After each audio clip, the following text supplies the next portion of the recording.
You just heard the intro to the Hard and Heavy Grindcore Special issue on this very special 150th episode of the Requiem Metal Podcast. I'm Mark. And I'm Jason. And we obviously decided, we've been hinting at doing something kind of grandiose in a sense, and definitely grandiose. And I have to give a lot of credit to Mark for handling a lot of the bitch work for this episode, doing a lot of editing and a lot of cutting and splicing and things. And I've got a lot of admiration for people that do this for the radio on a consistent basis, try to cut apart interviews, and plus doing it in limited software and stuff too. But we've been working on this. Usually do a lot of like blow. Radio. I've been drinking a lot of beer while I've been doing this, but yeah, we started doing interviews for this back in September, months ago. Yeah. So it's this is a long time coming, and hopefully people will enjoy this 85 minutes of explicit everything. Yeah, and we'd like to thank, obviously, the most important person would be Albert Mudrian from Decibel for sort of giving us the idea. Many episodes back, we did a sort of best of metal documentaries episode, and kind of talked with Albert about that afterwards, and he was sort of geeked to really put a special focus maybe on this one, because this is, in our opinion, maybe between Mark and I, kind of the strange underground holy grail, rarefied thing, which Albert and Mark and I will get into a little bit later. But so we sort of chose this as a special moment. 150. We're comic book fans.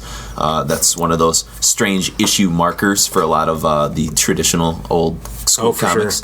Sure. So we decided to throw something like this together and do some interviews with Dave Vincent and Nick Holmes and guys from Embury and Barney Greenway. And so this, for those who do not know, and there's probably a lot of you out there who do not know, I'll have up like some links and stuff in the show notes to how you can acquire this video. It's all on YouTube as well. But 1991, what is it? Atlantic Vision. Yeah, Vision Entertainment, who put out a bunch of other, videos and stuff as well. This was the first one that we'd ever come across. Me and Chris, who started Requiem's fanzine way back in the day, ever had interviews with Napalm Death, Morbid Angel, Nocturnus, Paradise Lost. Oh, yeah. Which they all threw under the guise of grindcore, which...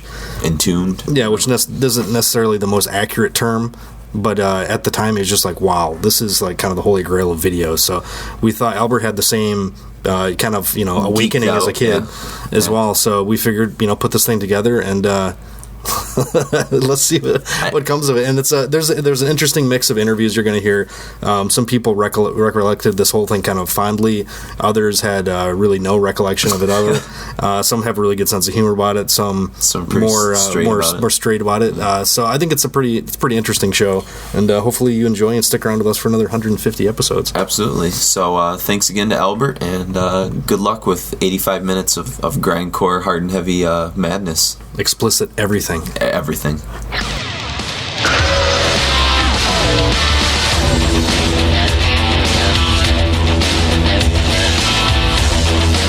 I mean, again, I guess I have to set it up with a little bit of context. You have to go back to the early 90s and being a fan of extreme music, and basically extreme music meant death metal in the early 90s. Yeah. So you were... as far as media outlets covering that stuff, there wasn't a lot of major stuff, obviously. You had your zines, and in America you had Metal Maniacs. And beyond that, you, I guess, occasionally could read like a Sepultura article in RIP, or you could maybe see a video for Arise, or not Arise, but Dead Embryonic Cells or something on Headbangers Ball. But more to the point, there wasn't a lot of media coverage of death metal. There were some articles here and there, but that's about it.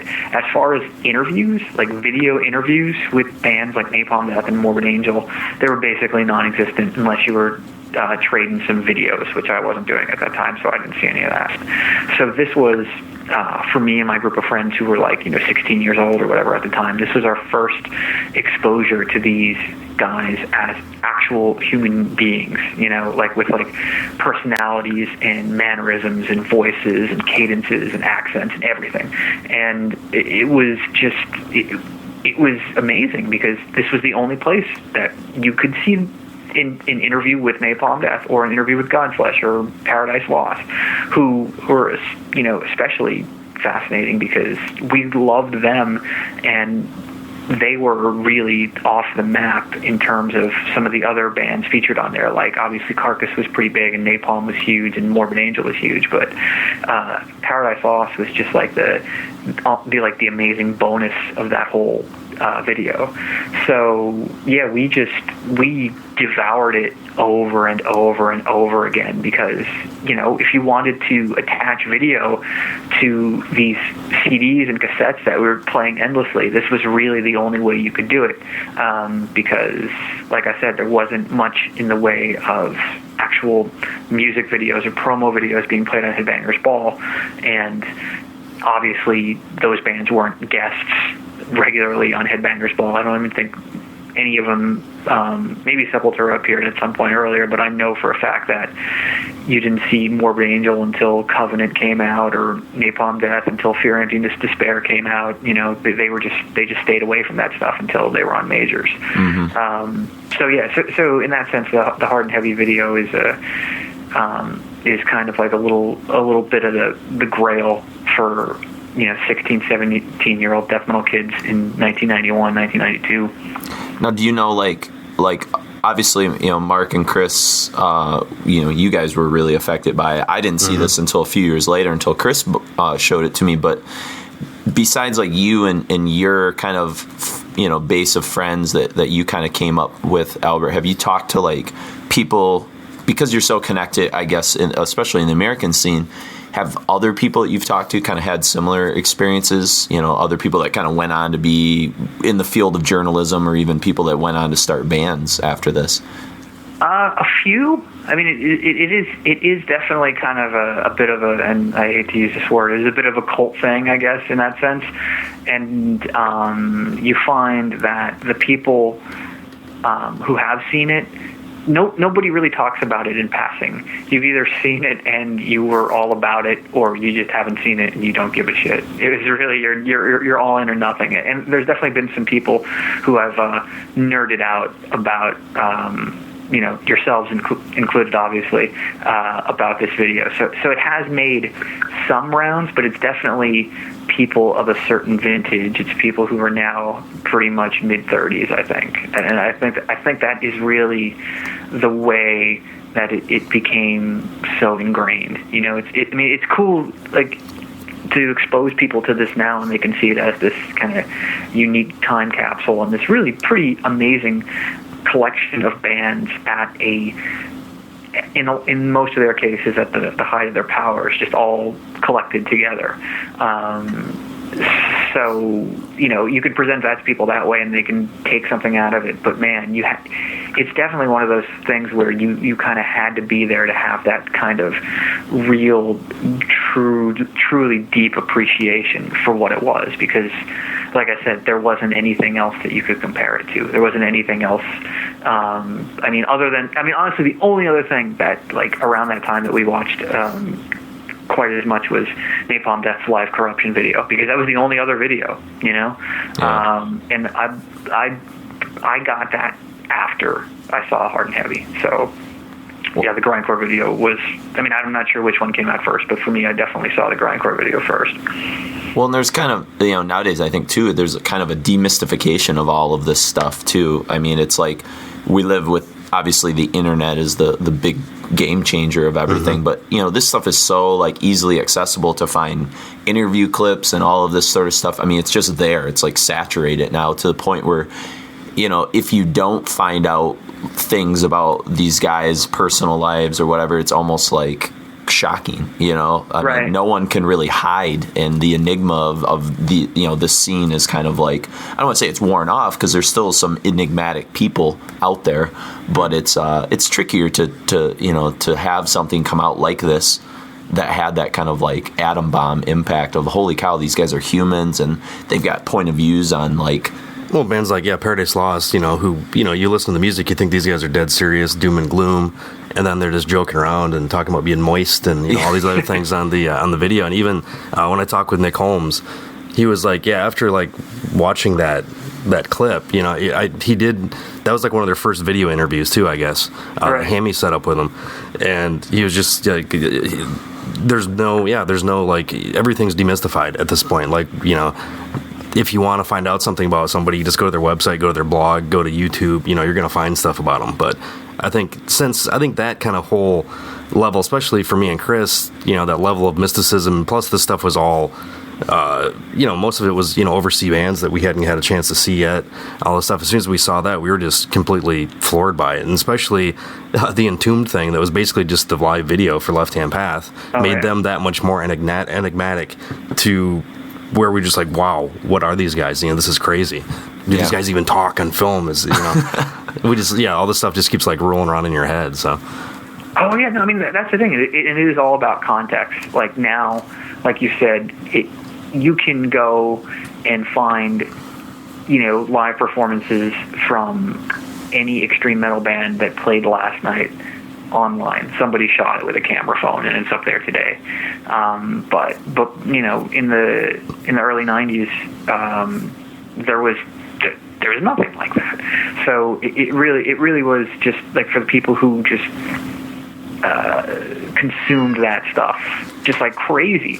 This was the one thing that they could just like go back to. That it really is one of those weird things that unless you were around in the early 90s or even like 10 years ago, you could still like search and get information on bands. It's the internet age has like been amazing for a lot of reasons, obviously, and but as far as discovering new music and just like getting super absorbed by something and making it feel like it was your own, not so much. Yeah, I mean, I don't think a lot of people probably go back and watch like a Watain interview that was done on some metal internet station thing a couple weeks ago. They don't have the same kind of reverence that we have for this thing. This is kind of like the grail of discovering these bands and seeing a little bit more outside of just like reading interviews with them. Actually putting a name to the face and all that. And everything's so digestible too. I mean, you just consume and digest now. I mean, people think it's crazy, like when you talk to my students or whatever, that I would even hang on and collect things like Decibel, for instance, or like collect CDs, because they're kind of like, huh? Like, why? Yeah. Like, why do you want all that stuff laying around? It's like, well, you bring up a good point, but, my generation, it was, you gathered these resources, because they were coveted in some way, Oh, yeah, there's certain, I mean, our generation has an emotional attachment to these kinds of things. We have emotional attachment to do certain CD pressings, for Christ's sake, you know. So I totally understand, and I understand why it's disposable to them, and it's like, why would you I can fit all this on this microchip here. Why do I give a shit, and to kind of even further enforce that idea, if you look at the Hard and Heavy Grindcore video, just creatively speaking, it's really, I guess, underwhelming. Like, the interviews aren't particularly good. The editing is not good. The animation's abysmal. The animation is unbelievable, and the choices of bands that they have kind of rounded up to put under the banner of grindcore is slightly dubious at times. So, it's a deeply flawed video, but I think that over the years, those flaws have led to its charm. Like, going back and watching some of the lesser bands that are on, like a band like Sonic Violence. Yeah. And, I mean, there is so much shit from those interviews that cracks me up. Like the fact that they claim that their old bass player's bass sound was so heavy they could only replace him with 2 bass players. I love that. That's amazing. That makes no sense at all. But that's etched there forever. And, just things like that, and even onto some of the interviews with the great bands like Napalm or Morbid or Carcass or Bolt Thrower or whoever. I mean, there's so many great one-liners that have kind of endured, and I can't think of other. You don't really think of other kind of videos where you retain that years and years after, because again, that was the one the one piece of visual / audio interview media that you had of these guys. So you just kind of saw it so many times that the Q&A portion was kind of ingrained in your head. And some of those quotes, like I said, again, they were ridiculous. And some of the stuff, even like, I mean, napalm in particular, there was like, you learned an entire new vocabulary. Sure means I'm a totally happy person. I mean, when we're chuffed, you know we're chuffed. When we're pinged, well, that's slightly too. That's like slightly like that's like you're not happy. You're pinging bad. Someone has pinged you. You know, they've pissed you off. Weakened, well, that is when you're gone to bits. You're ready for a Rhino charge. You're ready for Rhino charge. You know.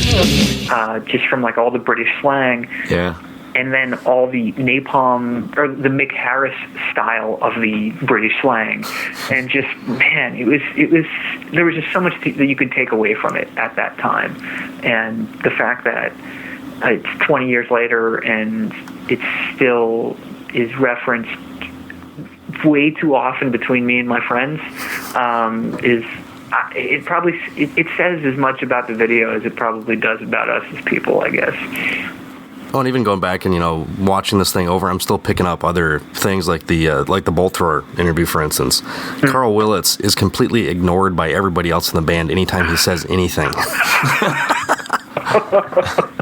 And that's becoming more and more apparent to me the more I watch it. Like, man, I'm sorry, Carl, that kind of sucks. Yeah, that's funny. I have not noticed that. I will go back. Yeah. You know, and you know what would be great? I'll see it and I'll think, wow, how did I miss this the first 250 times I've seen this?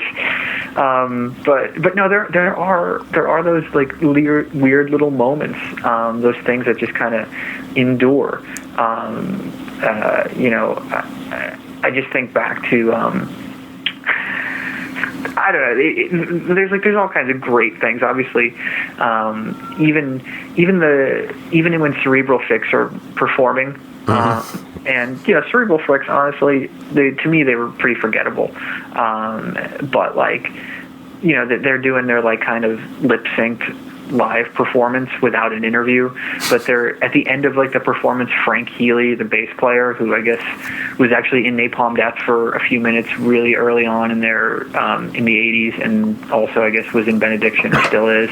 Like when they're done kind of lip syncing their track, like he just like sticks his like both his arms out really wide as if to be like, hey, the show's over. Like that just kills me every time. Like you know, you're this death thrash band and you're like, hey, you know, at the end. But I guess that's you know, again, part of the charm with it. Like this personality came through with so many of these bands, and the personality was that they were fun. A lot of them, you know, they didn't take themselves super duper seriously. I mean, maybe some of them did, but it didn't quite show through quite as much. Well, and since, like, you know, I mean, this was, you know, the genesis of this idea to kind of do like a focus just on hard and heavy grindcore kind of, you know, came from you in a sense, even though we, you know, it's not like Mark and I weren't fans already, but it was kind of a genesis of the three of us kind of talking. You mentioned some of your, I guess, favorite memories of this, but I mean, what are the things that sort of have stayed with you, like a couple of the highlights or things besides what you've already mentioned, kind of those little hilarious moments? You know, it's one-liners. It's just one-liners and quotes, man. I mean, like, beyond that, you know, there's you know, not the narration, but I guess like Digby. I don't know how you would even describe his presence in the video. He's kind of like an anchor that they come back to over and over again, and you know, I don't know why it's such an extreme close-up on him. I don't know why he's bathed in some weird green light. And the Leatherface, like, licking of lips all the time. It's really creepy. Yeah. Yeah, it is. It's like, you know, it's so much. I don't know. Maybe there wasn't chapstick in England in the early 90s. I don't know. Well, the funny thing is I've seen recent interviews with Digby, and he still does the same thing. Oh, jeez. Does he? Yeah. Interesting. Maybe it's some weird tick. Maybe it's just like, maybe that's like the deal he made with the devil about, it's like you can keep all these bands' money, but you're going to just have to. The dry slips in eternity. Yeah. The shittiest curse ever. Yeah. It is. It's like, but the only people who've ever noticed it are assholes like us. Yes. 200 times. All right, none of that was usable. I'm sorry. As far as like standout moments, like I said, there's definitely a lot of like fantastic one-liners. And so many of them come from Mick Harris. The idea of being chuffed and weakened at the same time. This is Napalm Death on what we can say a Tuesday afternoon in Birmingham by the canal. As you can see, great setting. Chuffed and weakened at the same time. Like, first of all, you had to kind of decode what chuffed and weakened was, and he does kind of say that when he gives a brief rundown in between, like the definitions for chuffed, weakened, pinging, Rhino charged, like all that stuff. You pick up all those things. Those things are amazing. How he mysteriously loses his accent right at the end of the interview segment when he says my ass is going to be tattooed.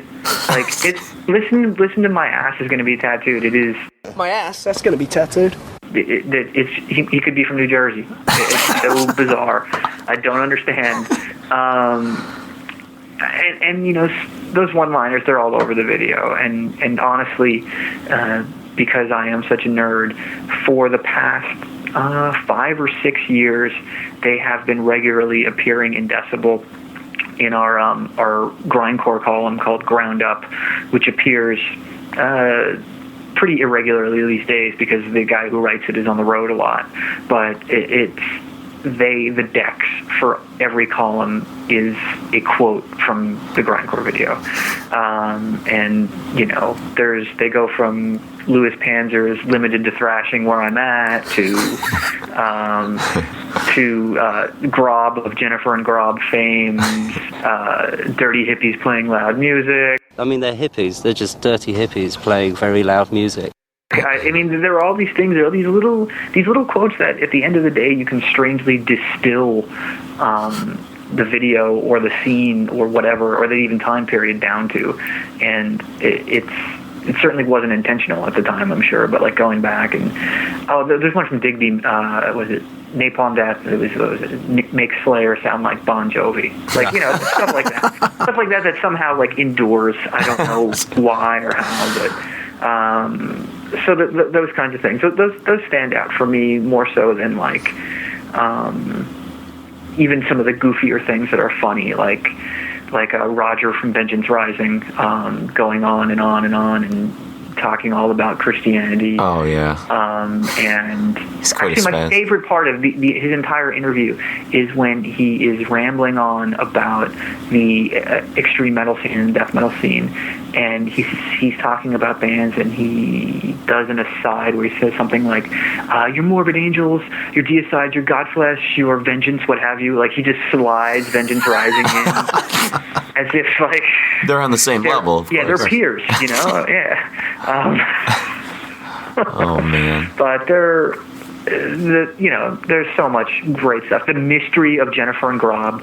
Yes. Like to me, I had never heard of those people before that video, and then never really heard of them afterwards. Granted, I didn't live in England in the early '90s, and so I wouldn't be exposed to them that often. But didn't you find something out about them, Mark?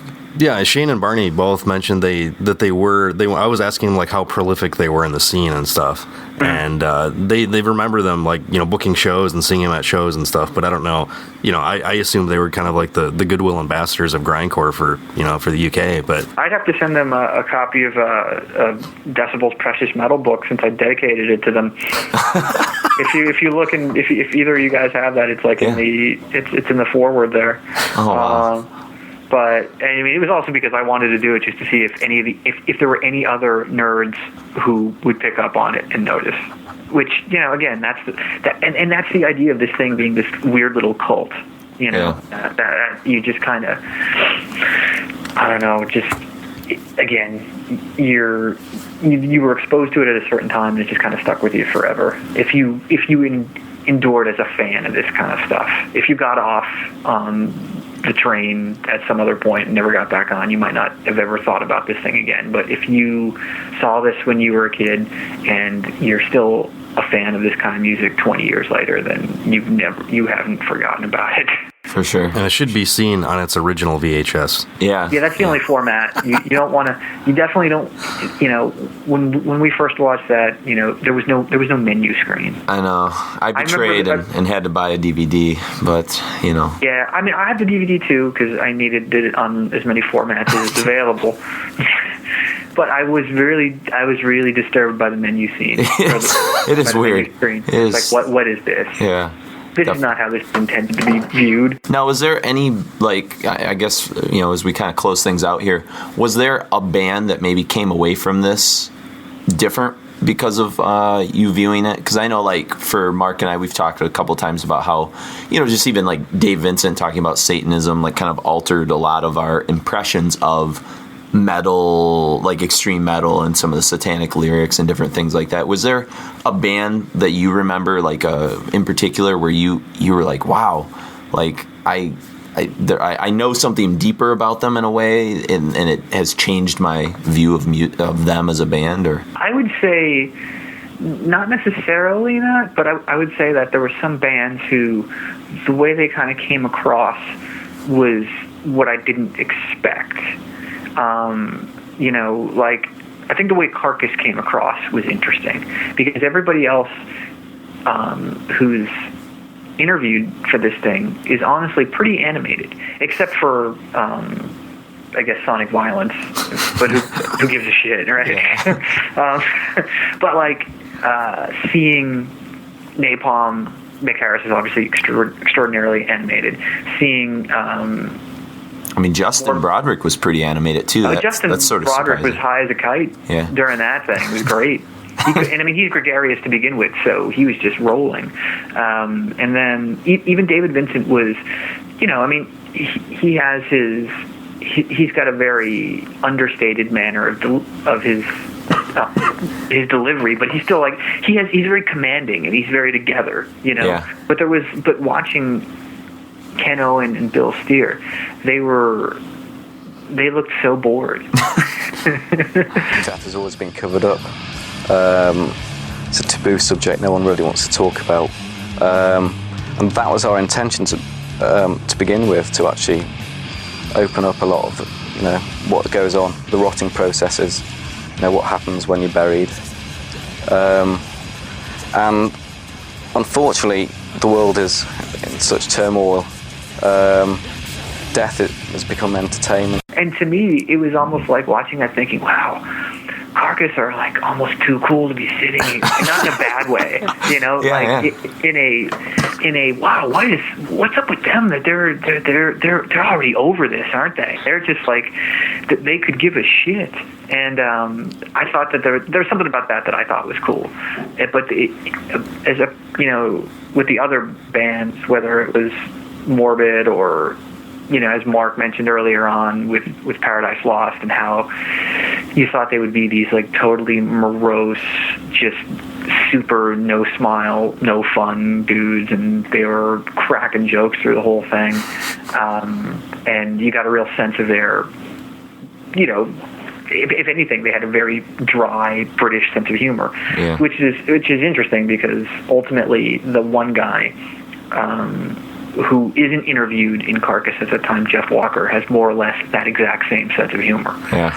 So if you had Jeff Walker involved with Bill and Ken, I think the dynamic of that interview could have been completely different.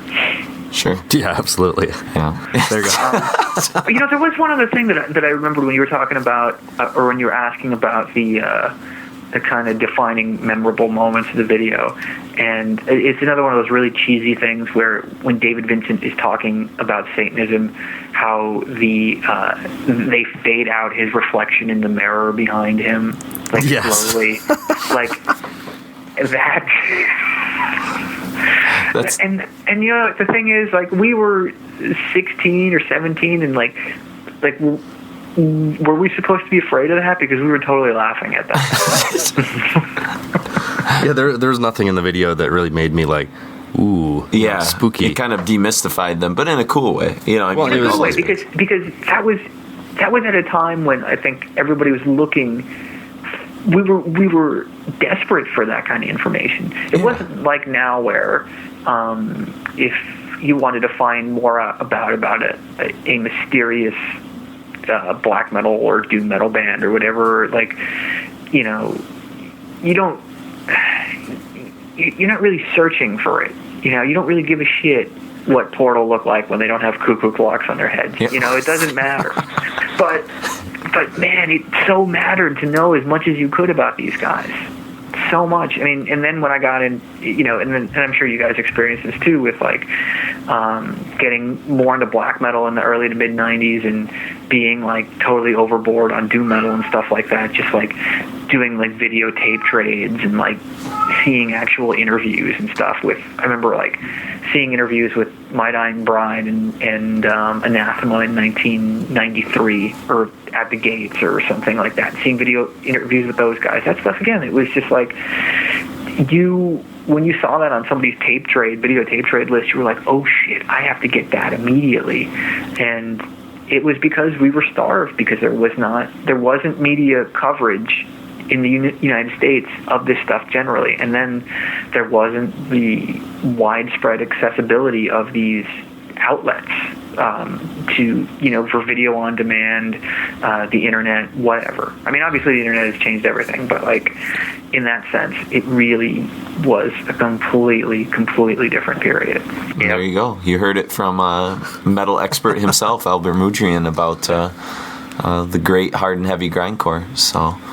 Well, thank you, Albert. We appreciate you kind of motivating us to sort of get this whole thing together and being a crucial part of helping us arrange some of the interviews and things that people will be hearing in this episode. So, I am more than happy to contribute to this incredibly nerdy endeavor. We'll see if anybody else cares. Yeah, that we will. But what we can guarantee is totally uncensored 85 minutes of great grindcore. Yeah, parental advisory, explicit everything. Yeah, we say the word retard, so watch out. Yeah. So. Well, I guess it started with Napalm Death. You know, they were pretty much one of the first bands in the world to play the way they do, and like they influenced most of the other bands on the label, as well as all the grindcore bands in the world, really. So I don't know if Albert gave you a little bit of the background, a little bit on this video. I don't know if you remember the video at all. He did. And you know what? He sent a link to it, but I couldn't actually bring myself to watch it because I'm not vain in any way, shape or form. Sure. But I have this certain phobia about looking back at myself. You know, it's almost like I have to look at myself through, like, you know, with my hand across my face and just between a slight crack in two fingers, you know what I mean? That sort of scenario. Yeah, I mean, I can't even begin to imagine what a monstrosity it is, to be honest. But, well, yeah, actually, to us, I mean, 1991 over in the U.S., there wasn't, I mean, as you are well aware of, there wasn't a ton of coverage for, you know, any kind of grindcore extreme music. It was all really kind of niche. And we found this one video that somehow, like, basically satiated every need we wanted to figure out. You know, like, we got to see the guys from Napalm, we got to see a little bit of Carcass and you know, Morbid Angel, and it seemed so like larger than life that, you know, being like teenagers at the time, this thing was like a huge deal to us.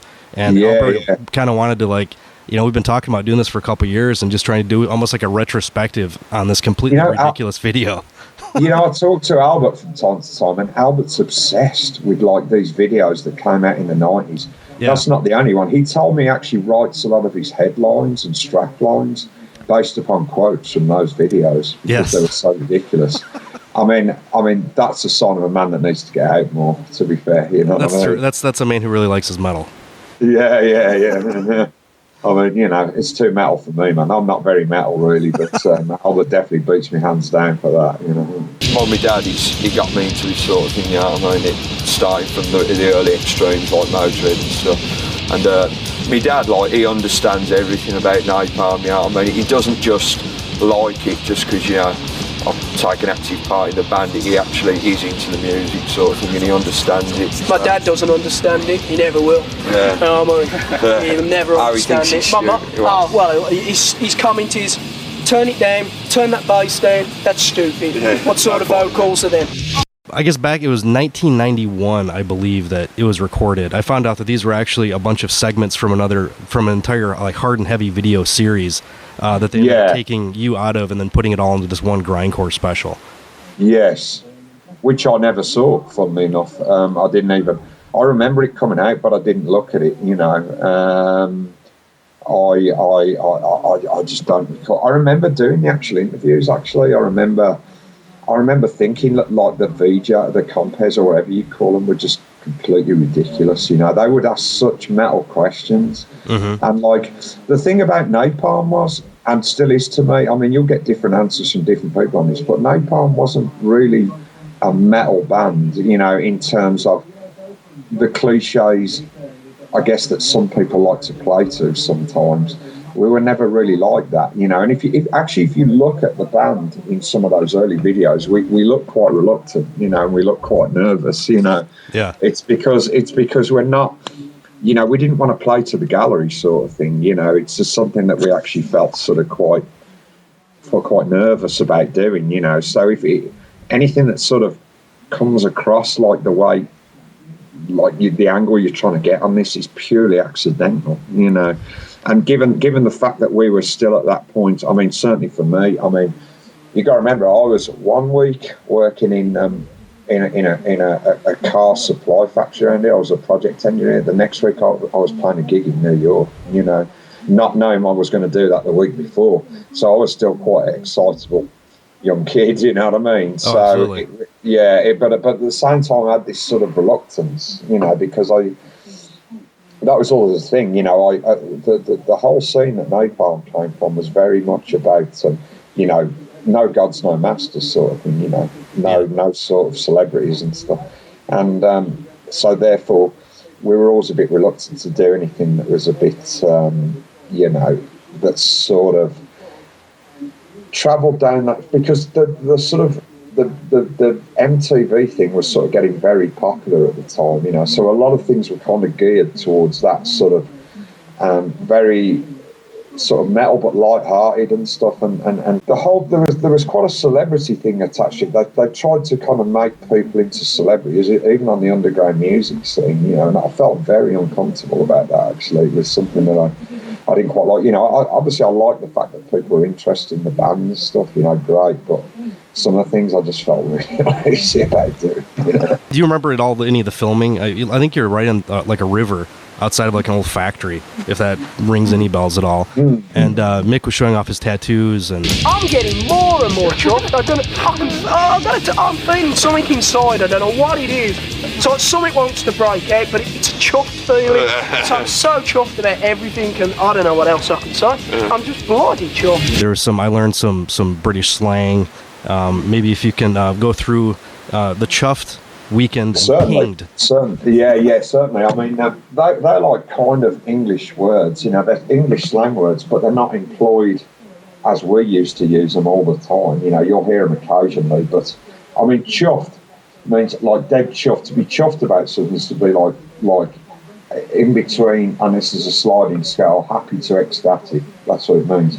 So if you say you're like bloody chuffed, which is how Mickey and Phil Vane from Extreme Noise Terror, they were like the big sayers of that sort of thing, and it was around generally in the scene at the time. You know, if for example you heard a fucking really great like fast core band or something, you say bloody chuffed to that, you know, love it. You know, if you put, for example, like you know, Discharge's Whitewell, it's just something you go bloody chuffed, you know, got it on a stereo blast and not, you know, chuffed, you know, and that sort of thing. So it was a general term of enthusiasm, you know. And what was the next one you talked about? Weekend. Weekend, yeah. Well, that means the opposite. That means to be like completely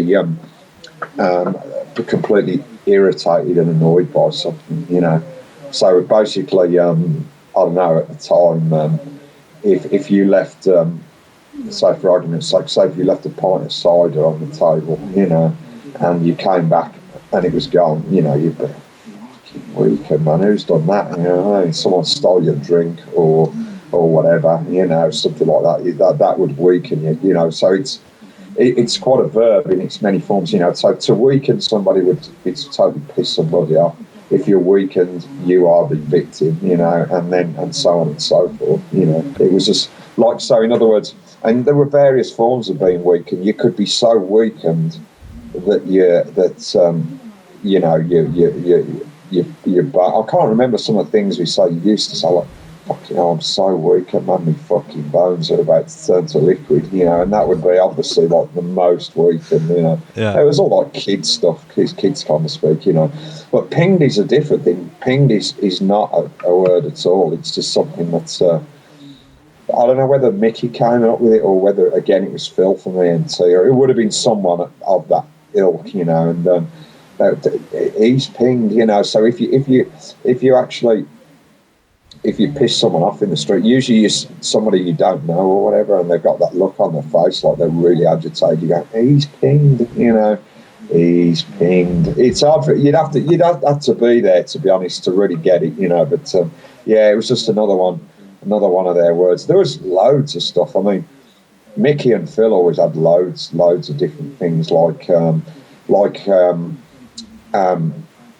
they used to have slang words for food and all. Like Mickey used to do this thing where we used to have this like vegan, vegetarian, like sausage mix in England. You know, basically you'd make it was like a powder and like soy protein. You'd mix it up and you'd make it into like almost like a sausage meat would be the equivalent. You know, and then you'd sort of, you know, you'd press it into like hamburgers or whatever. But like Mickey and Phil used to do what they called the sauce mix splat, you know, so they used to throw it at the wall, you know, peel the shapes off the wall and then just fry it in a pan, you know. So there was all that, and like mushrooms used to be called chuff rooms, you know, because you love mushrooms, so chuffed and the mushroom put it together, you know. It's like it only makes sense, yeah. Chuff rooms, you know, and like tomatoes was just stupid stuff, like tomatoes was like tofares, you know what I mean, and like all this like really kid stuff, but it was great, you know. It was good fun times, just being really fucking stupid. Absolutely, because I just saw Whitesnake a couple days ago, and David Coverdale used the term chuffed as a boner. Yeah, it's an English word, you know. It's an English word. You would hear it, you know. If for example, you know, whatever context you put it in, you know, I might go around my mum and dad's house and my dad would go, "Oh, he never gets something to me today.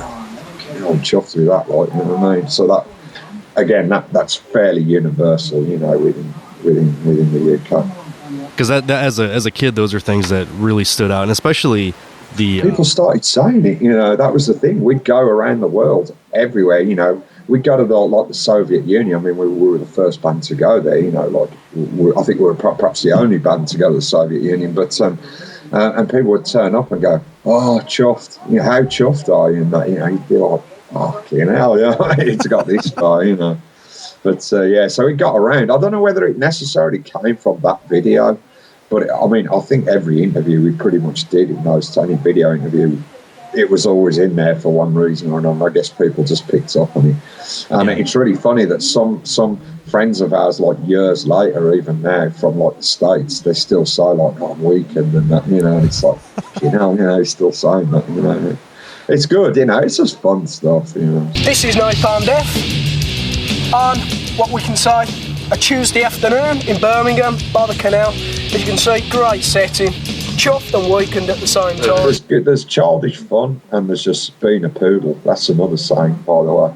A poodle is like somebody that's like just like, I guess a poser, you would say, would be the closest thing, you know, like, don't be a fucking poodle, you know what I mean? You know, it's like, it's got a wider meaning. It could be like a poser, but it could also be someone that's just being a fucking, I don't know, just being lame, you know what I mean? Don't be a poodle, man, you know what I mean? You know, and you know what poodle is, don't you? It's like a dog, you know what I mean? But yeah, so that was another saying. So I was always worried that things were going to start getting a bit poodle, you know, and so it always made me a bit nervous, you know. But well, I have one more random weird question that you might not have any idea what I'm talking about. But there's if you remember Sonic Relief Promotions, Jennifer and Grob, do you remember these people at all? Name sort of rings a bell. Can you give me a few more particular? Where was she from, and where was? They were both they're UK based. That's all I know. They were actually interviewed on this as well, being kind of like they're kind of like a segue piece. Grind can be defined as a death metal with a thoughtful edge. It's usually got a lot of thought into it. Something about overpopulation, problems of the world, death, certainly. Genocide. We all like genocide. Genocide. Couldn't live without genocide, A lot of good vegans out there. Yeah. These bands, it's strange, they're vegan. I mean, they're hippies. They're just dirty hippies playing very loud music. Elements of the show. I know. I think I know Jennifer. Was it Jenny with pink or purple hair or something like that? Yeah, she had like bright red hair. Yeah. I remember Jennifer. Yeah. I remember those people. Yeah, definitely. I remember. It's all coming back to me now. Yeah, I remember the Sonic Violence people. Yeah.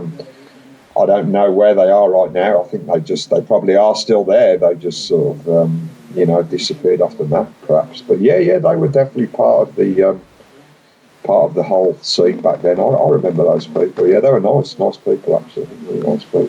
So they were, because me and Albert were talking, that we have this kind of like lofty expectation that they're this, they're like really entrenched in the scene and incredibly important. But now looking at this thing 20 years later, like, maybe these are just the first people they grabbed. So they were actually kind of entrenched in the scene then back in the day. Yeah, they were. Not for like the whole time, but certainly for that sort of 89, sort of 90, 91 kind of period, as far as I recall. I mean, I might be wrong on this, but I think they were fairly sort of, they had sort of tentacles within the scene. I think they were doing various things. So yeah. But I do remember them. I definitely remember them now. You've jogged my memory. But they, as for where they are now, who knows? I have the first clue. There are a lot of people from back then who are still around now, but yeah, of course, some people always fall off the map. So I really appreciate your time, and I'll talk to you soon. No worries, Mark. All the best, yeah. All right, see you, Brian.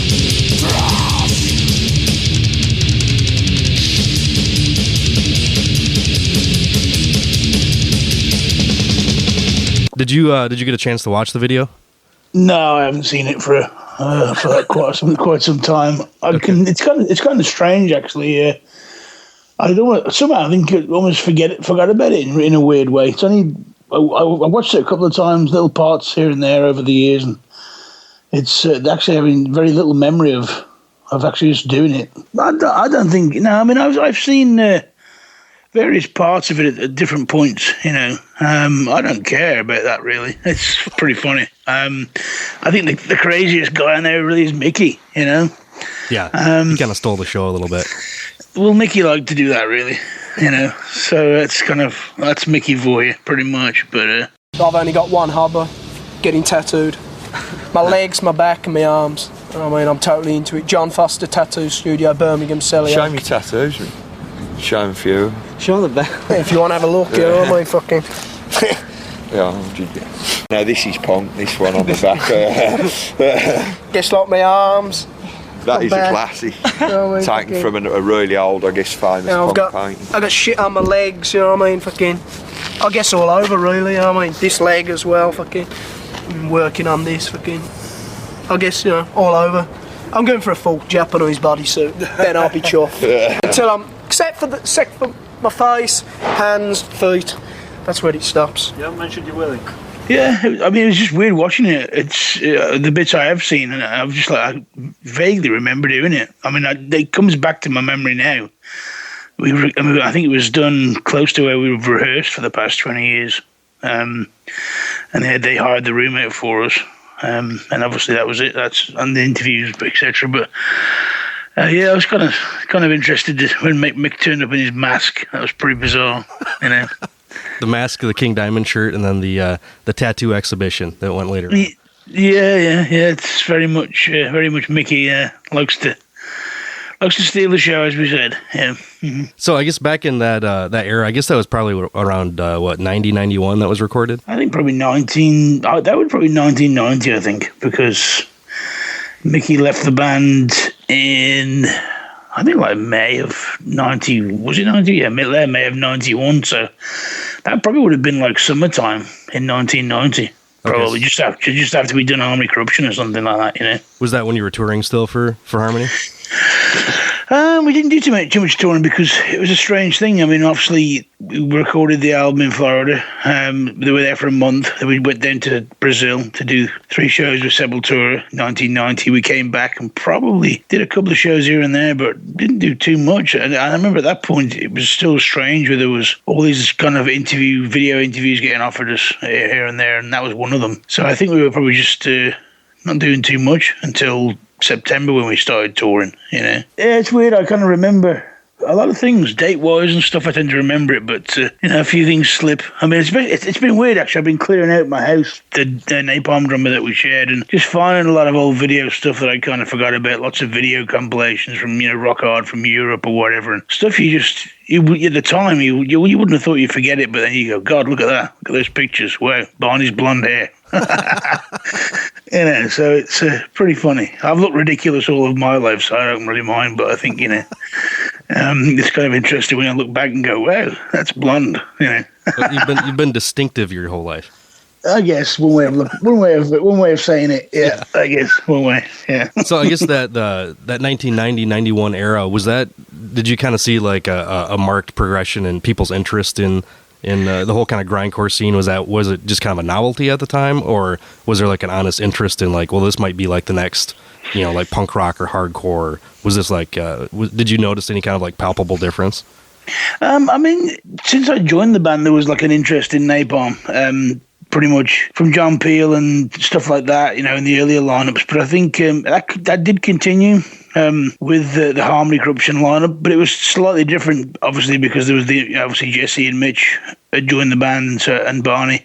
So there's 2 American members in there, a new vocalist. So it kind of altered from the more alternative interest of the NME kind of magazine paper to a lot more metal mags started to show more interest. Like these hard and heavy videos and stuff like that was really starting to show interest, it was kind of carrying on from the interest, but in a different way. We were kind of being perceived, I suppose, of becoming like more of a metal band, even though our influences hadn't totally changed. It's just that I think we'd gone to Morris sound, and the production had kind of swayed people's minds in different directions. Some people hated it, the old school kids, and then some of the guys who weren't really into the extremity of or the more grindcore of it loved it because it sounded more Morris sound or whatever, I don't know. So it was just kind of continuing, really. But it was an interesting year because obviously the new lineup, we were young and paranoid about, I think, what people were going to think of us, really, because when there are lineup changes, it's always split in some respects. But I just remember it being summertime, and we did that video, and we went down to a few festivals, and it was a good time, really. We were young, I guess. It was cool. I mean, it was fun for me. I mean, Jesse and Mitch had moved over from the States, and we were sharing a little house in Birmingham together, and just having a lot of fun, going out drinking every day. And I think that was one of the days we just turned up, did some interviews, played the song. Mickey put his mask on and acted ridiculous, and me, Mitch, and Jesse. When Jesse went out afterwards for some pints, it was what an interesting day. Really, yeah. There's a fair amount of Barney, fair amount of Mick, and then I think you're the one line you have right toward the end where Mick's talking about his tattoos is I think you say something to the effect of you're not going to tattoo your willy. No, yeah. Well, yeah, that was always the ongoing thing with him. I thought I was because a few of my friends, of course, had, and I'd always put him to the test. But no, he didn't want to go for that, which I don't really blame him, I suppose. But we were quite, we're always sort of jokingly bickering with each other a lot, really, especially me and Mick, really, because we're all good friends, but we would sort of rib each other quite a lot about, he was constantly, sort of like funning, sort of lovingly sort of making fun out of me, and I was doing the same back to him, really, I think, But we were it's just very young, I guess, Yeah, and once for us seeing that video, that was kind of at the time, pre-internet and all that. There wasn't a whole lot of like audio interviews or video interviews, seeing a lot of the earache bands that we were kind of like really getting into at the time. And something that this video really kind of put a spotlight on for us was the I guess the British nomenclature, the like using chuffed, weakened, pinged, the Rhino charge, all that kind of stuff was like we were like high school kids too, so we were like just enamored with that stuff. Yeah, it is a strange thing, really. Even in today, chuffed is a very English word, which I do believe someone once told me. I don't know if I'm allowed to say this, but someone said that the actual word refers to when a dog can lick its own arsehole, apparently. But and I was like, well, that's kind of strange. But I do believe if you look in the English dictionary, it does say something like that, which I haven't definitely 100% proved that. But the word chuffed is, we say that a lot. I suppose it makes sense if you look at it literally sort of point of view. But no, a lot of that terminology comes from around the Midlands and from down south. But when Morbid Angel first came over, after their first tour with us, they were all going back saying chuffed and weakened with a Floridian accent, and it was pretty comical. It was like now, so many people across the world, will say that, well, if I see Trevor from Obituary every so often, weakened and chuffed is very much in his vocabulary now, which is pretty good, really. I think, you sort of spread the sort of the dictionary of napalm wide and far, really. But chuffed, that's pretty good. Chuffed is one of the great words, and also weakened is a great one, because if you think about the word weak, if somebody's, somebody just asking you the most irritating questions, or you kind of politely want to get away from somebody, and when you say this guy's weakening me, it's a really very apt display of words, really, just to say, well, look, it's better than being totally rude. You just go, well, this guy's weakening me. He's draining me of whatever energy I have left, really. So. Yeah, it's a word that there's no equal in the the American vocabulary. It's pretty good. It's a pretty good word. I'd like to know who first came up with it. I know it comes from down south. The Extreme Noise Terror guys were one of the first people I actually heard using it, and they came to Birmingham, and then it just spread. And I think we've spread with that word amongst others far and wide, really. Oh, through the tape trading and letters, chuff for napalm and. Oh yeah. Well. Yeah, it's quite nice when you're in the Midwest somewhere and some guy will just shout out how bloody chuffed he is with napalm. It's quite nice to hear. It makes you feel at home. Absolutely. Do you remember at all Jennifer and Grob from Sonic Relief Promotions? The noise. The power. Definitely. The feeling up the back of your spine. It does move you. It's psychedelic in a sense, it does change you. I think it changes your inner rhythms, definitely. And it stays with you for a long time. It's good stuff. It rings in your ears for a while, that's for sure. I remember Sonic Relief Promotions. Yeah, that rings a bell. No, I unfortunately can't recollect too strongly. I do know. That name does strike a big bell, and I think they must have promoted a couple of shows or something like that, I think, at the time, and it definitely rings a bell, though. I'm just trying to remember more than that, which I can't seem to do, unfortunately. It's a strange one, that video. It really is, because when I watch it, as I said, it brings back memories, but it's very hard to recall a lot of what we did. It's just strange. It's strange why it seems to be that one in particular that seems to sort of evade the memory a little bit. Cool. Definitely. Thanks a lot, Shane. I really appreciate it. Cool, mate. No problem. All right. Have a good evening. Take care, mate. Bye-bye. Right, bye-bye. Cheers.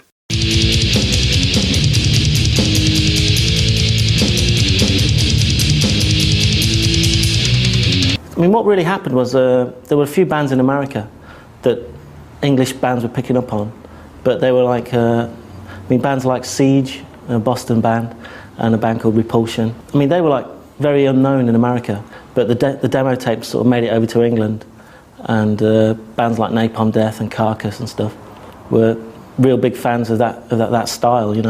Bands like Morbid Angel were like really well known before they even had a record out. We put their album out in 89 in the summer of 89, but they were around from 84 or so, and lots of people had their tapes even before they made a record, so they were already well known and established almost before their actual album came out. Hi, I'm David Vincent, bassist and vocalist for Morbid Angel.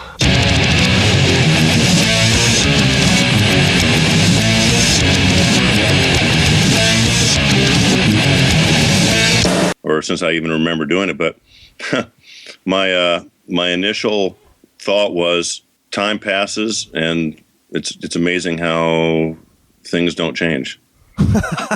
It's weird. In what way? Well, some of the things that I was talking about are things that have been a constant, like they continue. So as far as the living your life on the two different sides of being a raving lunatic and knowing how to play the rules, does that still apply? This is the room that you have to live your life, and you can live your life as a complete raving lunatic and idiot, or you can live your life as a total mainstream flowing kind of person. And for the most part, I tend to live my life over here, but I know the rules of this game, and I can kind of float myself over this way and do what I need to, and then kind of go back to where I feel more comfortable. Well, I know a little bit more about the rules now than I did back then, but now the interesting thing, I just didn't recall that I had probably said some of the things that I did about, resources being used up and the population growth. And I think the planet is headed for quite an uproar. Both, really resources are getting used up at such a quick rate. We have such a population explosion. And I think the world is really starting to wake up in a lot of ways. Deciding sort of what you want to put on your plate, and the idea that labels and sort of what should I say, genre styles don't mean a lot to me, and it's really about what do you do with it. And I don't know, it's amazing how the more things change, the more they stay the same. Satanism could be selfism or humanism very easily. And this idea of actually worshiping the devil, okay, as opposed to worshiping Christ, just turning that around, and anything that would be good would be bad, and then only in doing that, it may be right for some people. I don't see much logic in it. I don't find it to be very intelligent. I still find it having a master over the self.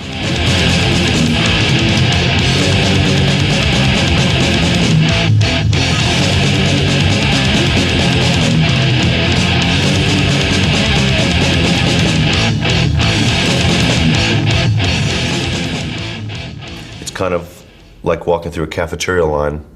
I could easily be a robot and go through with my tray and allow them to put on whatever they're going to put on and take that back and eat it and not think about it.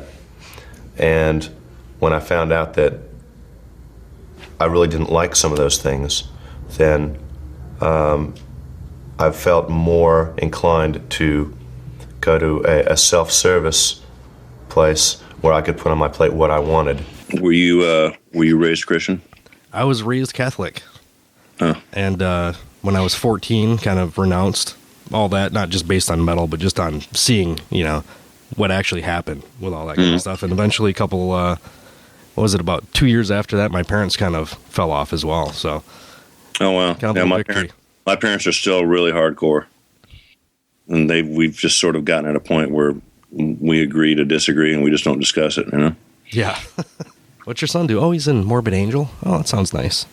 Yeah, well, they're it's long since been through all that nonsense. It's weird. I've been accused of all kinds of things in my time. Santanic is just one of them. I guess after watching it again, did that kind of like spark a whole awareness of that time again, or was that like because that was a pretty pivotal time, 89, 90, 91 for death metal kind of like blowing up a little bit, at least having some kind of penetration in the media. Well, it's kind of interesting because, Dig started off that segment that I watched, and no, he's totally right. I mean, we kind of did a lot of the stuff. Everything was sort of shake and bake, Mm-hmm.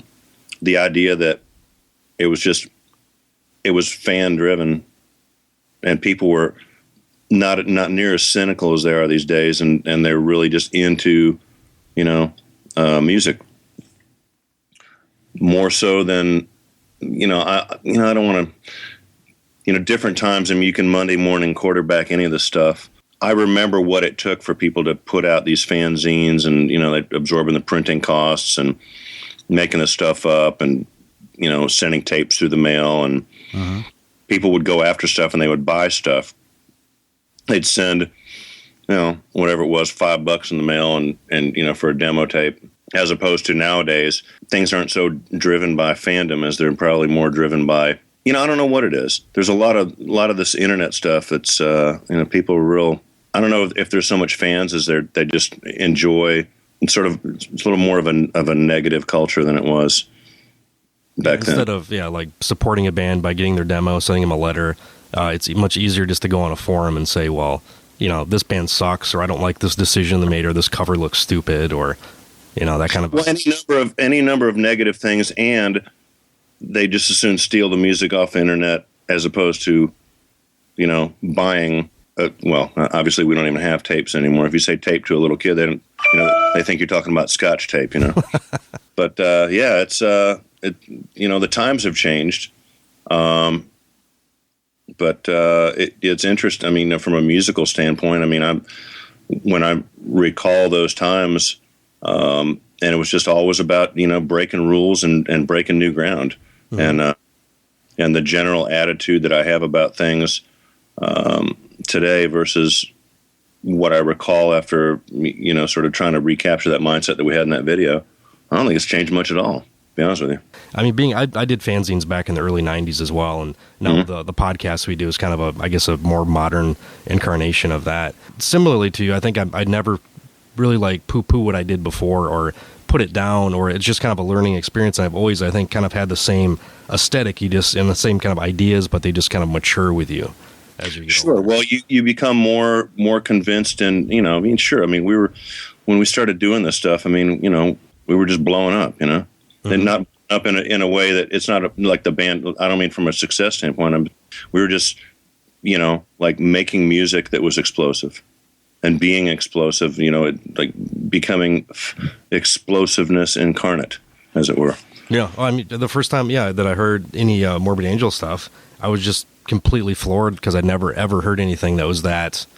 Yeah, explosive is a fantastic word to describe that, but just so it was everything I wanted to hear, but I didn't know I wanted to hear in music. Kind of back at that time, and I think after hearing, because seeing a lot of these videos back when I was a kid, a lot of thrash videos, a lot of the people that were in the band seemed very just they just wanted to party, have a good time.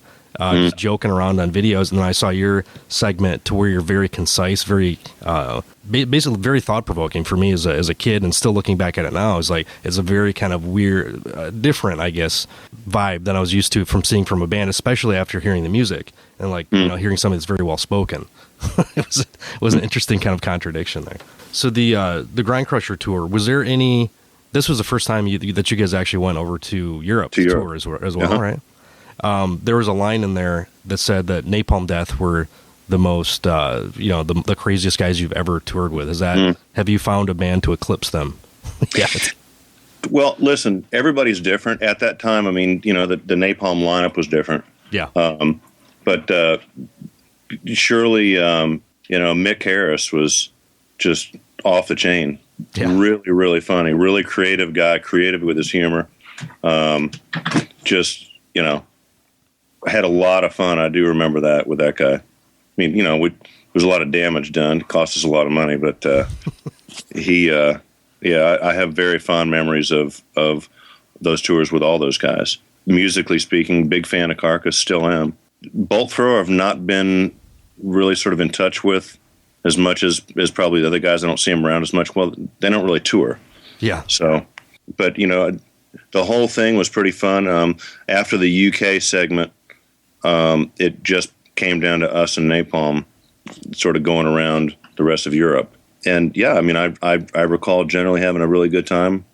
And it was different. We're obviously very different kind of bands. It worked, and we found it, a way to make it work even better. So I really appreciate your time. Lovely, man. Well, awesome. I'm glad that we had a chance to do this. It seems to go to and fro across the Atlantic. It started with a few bands in America that never got record deals, but were pretty influential on the on the new scene starting in England, this kind of grind scene.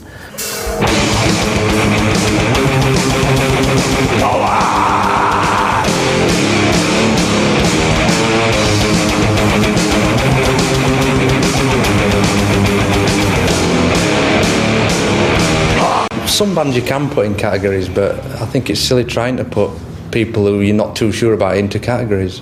I'd rather bridge a scene if I could, and just have people call us Paradise Lost rather than saying, "Oh, they're a death metal band, they're whatever." It's far too limiting. Tags are too limiting. The grindcore tags far too limiting.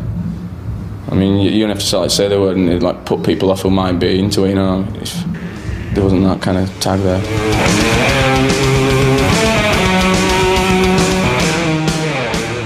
With the newer stuff, we try to put the melody and songwriting back into this kind of music because it's losing it. Hi, how you doing, Mark? Good. Hi, good. So, so you had a chance to watch the video, right? Yeah. Unfortunately, I watched it. Yeah. So, what were your initial thoughts?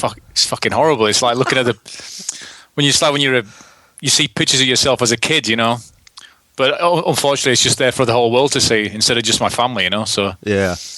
Yeah, it's not good. Yeah, I mean, it's cool. I mean, it's everybody's been young. It's not a big deal really. It's quite funny in retrospect. I mean, I can almost remember doing those interviews that around that time. I always, I kind of felt like an adult, but now when I look back, I mean, clearly not an adult, But it's kind of funny. You think you're an adult, but you're not. It's like. Anyway, well, and even being being a fan of the first couple records, and then seeing the interview, we were like, wow, these guys they're not like evil and just sit around and act morose all the time. This is really weird. I know, it's funny, but I mean the funniest thing is the bandana. I don't know whatever made me think that the bandana would be a good look. It's actually coming back, the retro thrash thing. Yeah. Well, I mean, I'd need it now to cover up the fact I got no fucking hair, but But yeah, well, maybe. But I don't think I'll be wearing one again anytime soon. But we couldn't get a picture of you with the bandana on for maybe some album art or something? Oh, I don't know. It'd be the full one to cover my head if I shaved it off because it's thinning down so badly, But have you got hair? I've got a lot of hair still. Oh, you have, yeah. I mean, I would have, but it's gone so kind of thin that it just looks kind of embarrassing. I mean, it's sort of there, but I haven't got an egg in the nest, as we call it, at the back of the head. Yeah. I haven't got that yet, but I mean, most of my friends have now, so it's it's kind of what do you do like Devin did and just grow out the sides, or I mean, he sported that look for a long time. Yeah, he did, but it kind of went with the Mad Professor thing, though, didn't it? It kind of worked for him all right at the time, I think. Cool. So yeah, I guess right off the bat, just if he has like some recollections of the event, or just kind of that kind of, because I believe that was 1991 that was recorded. Yeah, if it's the one I think it is, it's we did a gig at the Royal Standard in Walthamstow, and I think it could be footage from that if I recollect it correctly. If I'm correct in thinking, because I remember Hammy from Peaceful, he was there and he said that there's some cameras coming down to do some stuff. And if this is the same one I'm thinking of, because I remember there was only really one interview where I had the bandana on. So it could be a couple of things glued together, actually, or unless it's the same one. But I can remember the cameras being there, and I can remember doing the interview. But I mean, it's clearly, it's totally obvious we'd never done interviews before. You can just tell, I mean, our voices were just so high as well. It was like, wow. I mean, we were supposedly, our voices were supposedly broken, but I mean, I don't know what kind of break that is. I mean, I don't sound like that now. When he sent the video, I was like, "Oh fuck me!" But no, it's funny to see it. But I almost kind of watch it in a third person, almost. It's like it's not me. But yeah, I think it was Walthamstow Royal Standard, the concert, and I think Hammy said, "Oh, there's some cameras coming to film you," and we were all sort of. I think we started drinking early, because like an excuse because cameras are going to be there. So I think we'd probably had a few drinks by then as well. So. To try and calm our nerves, but it didn't really work. I mean, we still look pretty nervous, I think. I don't know. I think you guys seem actually quite relaxed. Maybe that was a couple pints. Yeah, a couple of pints, yeah. And yeah, the kind of cocky, youthful bravado always helps, be a bit. If you're a bit nervous, just be cocky, you know what I mean? That's what I used to do in the old days. I don't want to get throat cancer. And I've heard people tell me about you have little things cut off back of your throat. Nodules. And because I heard George Michael had it done, so I've got to go and get it done too, I think. But no, I do worry about it actually. So I try not to overdo it, because you can really overdo it and make split your blood vessels in your eyes, and you get like blood clots down the side of you. That's quite nasty. It's only happened once or twice. My eyeball actually popped out once. It actually fell onto the stage, and I managed to pick it up and put it back in before Greg trod on it. Yeah, well, and you and Greg back and forth, had some pretty good banter in the interview as well. But. Yeah, we sort of a bit like that now, but we kind of know when to not bother, whereas we didn't then. So we kind of, it's like, obviously we've got like 20 years of eating jokes now, though, so you can't really do it because people just don't get it half the time. But yeah, but there was a little bit of that going backwards and forwards. Yeah. Do you remember which who you were playing with? Was that part of was that just like a one-off show? I think. We used to play Walthamstow Royal Standard quite a lot, and it was almost like I think it was like a strip club as well in between. Which you sort of see that a lot in America, but in England it's pretty unheard of. Is that? But we played lots of strip clubs in America, but. And the guy who owned the place, he would sit inside like a tiny cage, which I presume the DJ went in, and then he would just announce you, through a microphone and say, "Here they are, Paradise Lost," like he would announce a stripper or something. And I remember Biohazard played there as well, actually, in their very early days as well.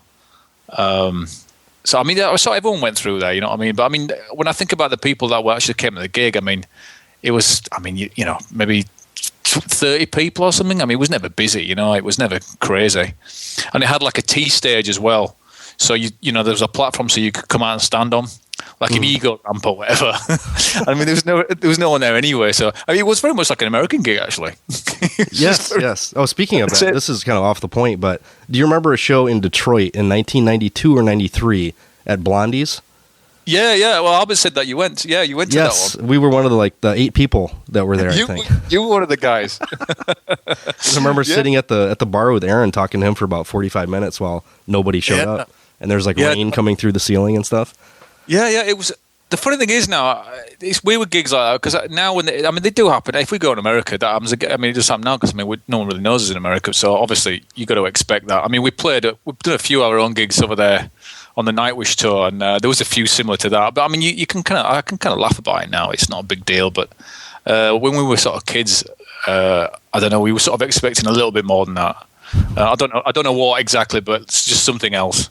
Well, I think you guys were with Morbid Angel and Creator. That's a hell of a bill. Yeah, and we were pretty homesick as well, because we hadn't really been away for longer than a few weeks at a time, and we were kind of, and it's when and we were all vegetarian as well, and no one had even heard of that in America in those days. Yeah, you get your grilled cheese and your French fries. That's it. Yeah, we were kind of starving, really. By the end of it, we just couldn't seem to get anything. Now it's brilliant for vegetarianism, but yeah, I remember it was we were kind of scarred from that tour, which is a shame, because in hindsight, I absolutely love going to America now. But yeah, it's weird. But yeah, the Blondies was pretty funny. I got some. There was some. Around the gig itself was pretty funny, but we were kind of a bit of a low point there.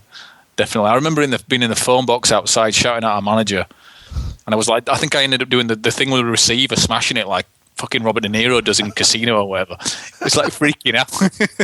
I vaguely remember hearing you yelling in a phone booth, and I thought, wow, are these guys kind of like prima donnas? Because we were 15 or something at the time. Yeah. It's like, wow, these guys are intense. Yeah, no, it was just a bit of a lot. I think but we were drinking far too much, because the Jack Daniels is a lot cheaper as well. So we were kind of going through it like Diet Pepsi or something, because it was just so cheap to buy it. We just thought it's okay, we can keep drinking it, but it was just fucking our brains in. It's like, it's you kind of can't really drink that stuff too long without something going wrong. Oh, absolutely. Yeah, unfortunately, that's the last time I've seen you guys too. Fucking hell, because you don't seem to come through the Midwest very often. Right. Okay. Yeah. With you guys and with Catatonia, I've been to both of the gigs that you say have been like your worst gigs ever. So. Right. Okay. Kind of hold that in some regard. Oh, we've done worse in that sense, but yeah, it was definitely up pole position for a few years. Yeah. Well, going back to the actual interview, if I'm not going to try to quote you verbatim or anything, but as far as inspiration to do songs, has that pretty much stayed the same as the dog taking a shit in the kitchen and that type of thing? Has that still led to your kind of creative process? I've got to be really, really miserable to write songs. I can't be in a good mood. I've got to be really pissed off. Well, when I've got to pay rent at the beginning of the month, that depresses me. And if the dog has a shit in the kitchen, that really depresses me. Bad headaches, and when I'm drunk. When Mum and Dad got killed in a car crash, that really put it down on it, that one. But no, they didn't really, I'm not kidding. All kinds of things, really. Just life. Yeah, I suppose it has, really. I don't think we've really changed that much as what we're into. I mean, if we're kind of getting and stuff, and it's just if it ticks all the boxes, really. And I think from a songwriting perspective, it's pretty much the same. I mean, when it comes to death metal bands, we still like the same bands we liked then. You know, if I hear the old Death stuff or Possessed, my ears instantly prick up. You know, I mean, I think music you listen to when you're a young teenager is the stuff that will stay with you. It kind of shapes your life in a way, really. Mm-hmm. And you always, I can hear new death metal bands, and I mean, maybe 1 in 100 will make me think, wow, they're pretty good. But that's probably because they sound like Possessed or something, So it goes back to the beginning anyway. So, but yeah, I don't think, like I said, lyrics and all that stuff, I don't really feel drastically different, really. I mean, obviously, life's, I've got children, responsibilities, etc. But I mean, when it comes to the songs, you get into your own little area and your own little going away place, and it's the same now as it was then, really. It's not drastically different, really. Yeah, it's still kind of a cathartic experience. Yeah, I mean, then it was all about trying to sound as gruff as the vocal style was just trying to I mean, we used to be into like Massacre and Devastation and the kind of very, very early, and we just used to love those old live tapes, those bands that we used to get. And I just wanted to mimic the stuff Troy Dixley did, really. Mm-hmm.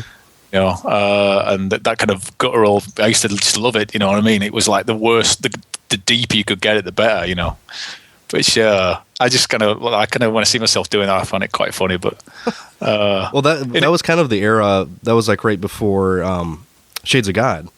Yeah, I mean, when you're starting to like get away from the really, really guttural stuff where your eyes are going to pop out on the stage. Yeah, I remember though that we saw like it was always the music was melodic and the singing was the guttural part. But I just always wanted to do a little bit more with the singing. I just found it a little bit restricting. And when you tour it for a long time, the thing is there's a lot of growlers that do it quite quietly. They can growl and do it, but I always kind of belted it out till my voice box nearly came out, and yeah, I always tried to mimic it, and God, how does he do a show like that? Yeah, it was all right for a shorter tour, but when you start kind of doing like 6 weekers and 7 weekers, it was just fucking killing me. It just wasn't any fun, It became constantly sore throat. You was kind of drinking to get through the sore throats. I mean, like Barney out of Napalm. I mean, I've seen him at the end of some tours, and he's absolutely fucked. You know what I mean? It's like. It's sort of tough. I mean, I just couldn't think of doing that now, but I don't know. But it was all fun at the time, you know what I mean? I don't have any, I'm not embarrassed by it at all. It was all, we were totally into it, you know what I mean? So it's all right, Oh, absolutely, absolutely. So as far as, like, this was one of your first kind of video interviews then that you kind of remember that was a bigger deal? It was probably the first one. Yeah, I honestly can't think of anything before that. But like I said, the benchmark was the fact that I had the bandana on because I wore that once on stage in Birmingham. And I can't remember, one of my crusty heroes at the time, I can't remember who it was. It might have been someone like Deviated Instinct or something. He used to wear one, so I thought, that looks really good, so I'm going to wear one of those. But I just look like a fucking glam rocker with the hair over the sides. I look like a fucking Steel Panther or something. I think you can bring it back in the next US tour. Oh, yeah. Yeah. I just let one of these guys who hangs around the fucking rainbow perpetuate all their lives, you know what I mean? Playing video poker or something, yeah. Yeah, no, I don't think I'll be bothering, but...